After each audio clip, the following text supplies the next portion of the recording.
the bottom half of the map. It is our Terran player from EC Visualize. It is Daz. Dazzling. He certainly is. Dazzling Daz. Dazzling Daz. We might make a hashtag for that actually, if he advances through the groups, that is, so that we can say that he earned it. And in the top we have from EC Visualize, it is the red Protoss Prodigy from the orange country, and it's Sjaak. Do you know that I actually got the opportunity once to play with Sjaak's gear? Really? I touched his gear. Wow. I actually played with it.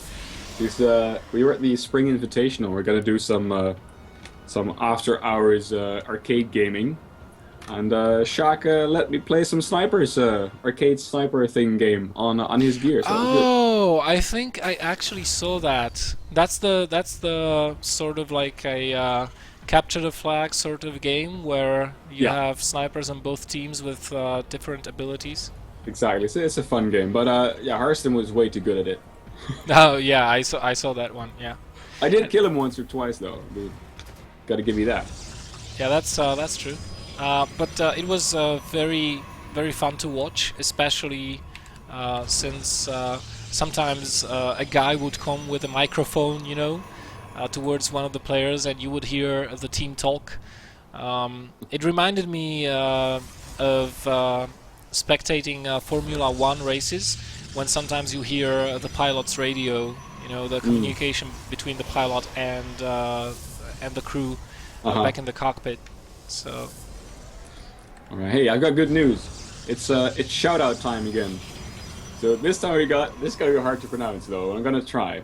It is Loco Viriman has just subscribed to our YouTube, and Nicolas Venink as well. So welcome guys to the awesome club of people who are subscribed to our YouTube channel. Welcome indeed. Nice. Oh god, oh man. People are taking what I just said about touching Sjaak's gear in a very awkward way. Oh man. I didn't touch his gear in that way, guys. Come on. God damn it. It's still funny. Alright, so a Reaper opening here for Daz. This is purely for scouting, behind which he will be building a command center. Tries to block the Nexus from going down and is successful in doing so. Sjaak is re-queuing up this Zealot, which he cancelled because he thought that he will be able to get that Nexus down. But no, the Reaper says something else about it. Yeah, definitely. Dazzling Daz comes in and kills 2 probes with his Reaper. Yeah. And the Nexus will still be delayed a little bit here. Might get another probe. If he gets that probe, actually, oh, he gets it! This is a huge delay on the Nexus, and Sjaak, as a result, he lets the Zealot finish, and he will go on the counter-offensive here, since he knows he is a little bit behind here at the start. Right.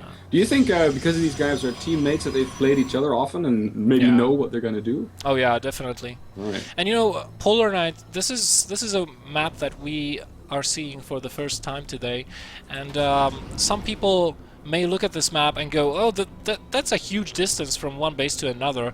I can skip this out and get an Nexus, and I will be unopposed. Well, as you can see, the opposite is true, and this is mainly due to the fact that this map, contrary to what it looks like and what your perception of it may be, the rush distance between these two natural bases is actually fairly short.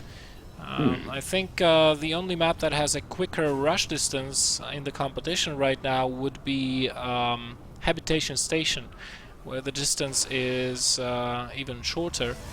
So you're saying that the phenomenology of this map is kind of different from its its noumenal reality, basically.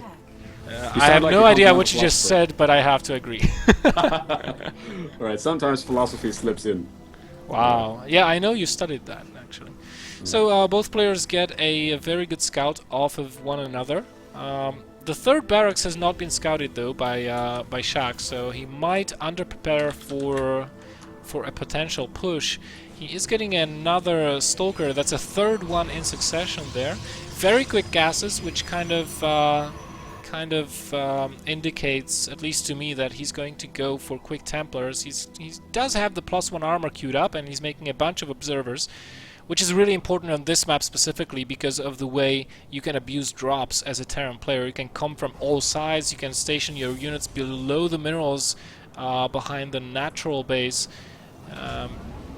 And yeah, there's the Twilight Council just when the armor is 50% down, which lines up in a way so that both finish at the same time, and Sjaak can go into charge +2 and Temple Archives at the same time. Right. But you know, a timing will be imminent here in about a minute. Yep, 2 Stalkers making their way out of here, and the Zealot's forced to leave. General Sjaak left the Zealot there to die. Actually, by the way, in chat someone pointed out what a good translation would be of the Sjaak zijn, being the Sjaak in Dutch. That's just if you're screwed. So if you're completely screwed, you're the Sjaak, basically. Oh, okay. That's what I tried to say earlier, but I couldn't find the word screwed. Alright.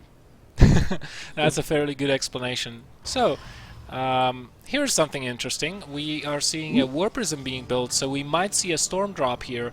Now this Storm Drop, you know, this build is engineered in such a way that you get the Storm Drop precisely at the time when the Terran player usually moves out with Medivacs. But, as we can see here, Daz is moving out 2 minutes earlier.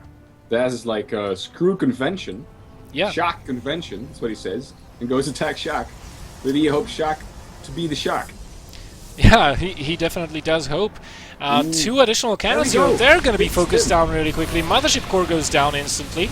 And wow, Daz so good with his early pushes. So good here.